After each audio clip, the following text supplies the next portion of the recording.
존경하는 시청자 여러분, 한성민 세무사입니다. 자, 어느새 4월이 거의 끝나가고 있는데요. 이 말은 종합소득세 신고 기간이 다가왔다는 겁니다. 자, 올해도 종합소득세 신고를 도대체 어떻게 하면 좋을지 고민이 많으실 텐데요. 요즘은 또 플랫폼에서 편리하게 신고를 할 수가 있습니다. 카카오 인증만 하면 쉽게 내가 얼마 정도의 세금을 내야 되고 수수료는 얼마 정도가 되는지가 파악이 가능한데요. 이렇게 손쉽게 신고를 하셨던 분들도 간편해서 하기는 했는데 이게 맞는 건가? 이렇게 고민이 많이 드실 것 같습니다. 누군가가 좀 정리를 해가지고 멱살을 잡고 이렇게 하라니까 라고 딱 말해주면 얼마나 좋을까? 그래서 오늘 영상 준비했습니다. 어떤 분들이 플랫폼을 활용해서 신고를 하는 게 좋고 어떤 분들은 세무사 사무실에 따로 연락을 취해서 신고를 하는 게 좋은지 오늘 영상 보시면 알 수 있을 것 같습니다. 영상 들어가기 앞서서 구독과 좋아요 부탁드립니다. 한번 영상 시작해 보겠습니다. 5월 달에 종합소득세 신고 안내문을 한번 확인하시면 이렇게 다음과 같은 것을 이렇게 볼 수가 있습니다. 이렇게 여러 가지 유형이 있는데요. 여기에서 우리가 주목해야 될 것은 3.3% 떼고 이렇게 신고하는 프리랜서 분들 D 유형과 E 유형에 있습니다. 그래서 결론부터 말씀드리면 E 유형의 경우에만 플랫폼에 맡기시는 것이 유리하고 그 외의 유형은 세무사 사무실에 문의를 주셔서 신고를 하시는 것이 유리한 경우가 대부분입니다. 만약에 본인이 지금 화면에 보이는 C 유형이거나 혹은 이미 사업자 등록증이 있는 상태로 사업 중이라고 하시면 저에게 연락하셔서 기장 계약을 맺으시고 세금 관리를 매달 받으시는 게 좋고요. 그것이 훨씬 더 절세를 하는 지름길입니다. 그렇다면은 내가 이 어떤 유형인지 안내문 유형을 어떻게 확인을 할 수 있는가? 이걸 한번 말씀을 드려보겠습니다.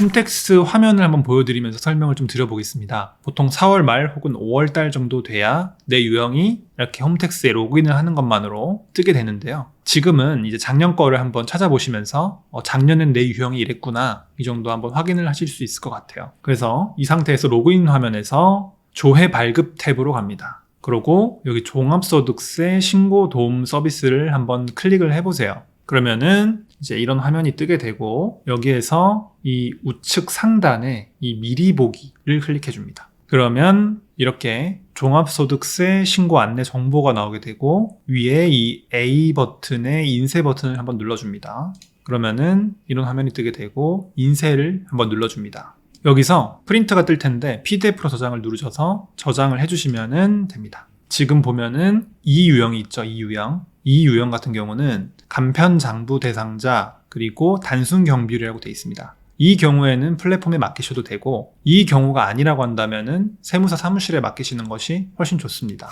왜 이 유형 외에는 세무사 사무실에 맡기는 것이 좋으냐? 첫 번째, 결국에 직접 신고를 하지 않고 세무사 혹은 플랫폼을 활용해서 신고를 하는 이유는 장부 작성을 위함입니다. 장부 작성이라는 거는 종합소득세 신고를 위해서 작년 사업의 성과에 대해서 이러이러한 비용을 썼고 매출은 얼마고 등등 각종 근거가 되는 그 금액들을 작성하는 것이죠. 근데 현실적으로 이 모든 사업자들이 장부 작성을 하질 않아요. 그렇기 때문에 그들을 위해서 준비한 것이 바로 경비율이라는 개념입니다. 근데 이 경비율이라는 게 두 가지 종류가 있습니다. 첫 번째로는 단순 경비율, 두 번째로는 기준 경비율. 근데 제가 말씀드렸던 알파벳 E 유형은 단순 경비율이 적용이 가능한 경우예요. 근데 단순 경비율이 물론 업종에 따라 다르지만 70% 80%가 된단 말이죠. 이게 무슨 말이냐? 1000만 원 정도의 매출이 있었다. 그러면 굳이 장부 작성을 하지 않아도 700만 원, 800만 원까지는 단순히 경비율을 쓴 걸로 봐주겠다라는 겁니다. 그러면은 이 유형이 아닌 단순 경비율 적용이 안 되는 사업자들은 기준 경비율이라는 걸 적용받게 되는데요. 이 기준 경비율은 10몇 % 정도 언저리예요. 그 말은 즉슨 실제로 더 많은 비용이 들어갔다고 하더라도 장부 작성을 하지 않은 경우에는 굉장히 세금이 많이 나올 수 있다는 거죠. 그렇기 때문에 단순히 쉽게 신고를 할 수 있는 알파벳 E 유형은 플랫폼에서 신고를 하셔도 괜찮습니다. 그러나 그 외에 D 유형 같은 경우 간편장부 대상자인데 기준경비율 적용 대상자 그런 경우는 꼭 세무사 사무실에 맡기시는 것이 훨씬 더 크게 세금을 줄일 수 있습니다. 두 번째로는 이제 일부 플랫폼 사이트 같은 경우에 광고를 하는 걸 봤더니 1년에 700만 명, 800만 명이 자신의 사이트를 이용했다. 그러니까 너네들도 믿고 우리 플랫폼 사이트를 활용해라 이렇게 광고를 하더라고요. 근데 저는 좀 우려가 되는 게 이게 아무리 플랫폼 사이트라고 하더라도 세무사 자격증 혹은 회계사 자격증이 있는 경우에만 이 신고를 할 수 있단 말이죠. 신고 대리를. 근데 하나의 세무법인이 수백만 명을 신고하는데 만약에 그 해당 플랫폼이 혹시 세무조사라도 받는 날에는 거기에 맡겼던 분들이 다들 조금이라도 좀 불이익이 있지는 않을까? 뭐 이런 생각이 좀 들었어요. 그래서 실제로 인터넷에 조금만 검색을 해보시면 이 플랫폼들에 대해서 한국 세무사회에서도 그렇고 막 고발 조치를 한다던가 굉장히 부정적인 시선을 많이 보고 있어요. 각종 국가기관에서도 뭐 그렇게 좋게 보는 것 같지는 않고요.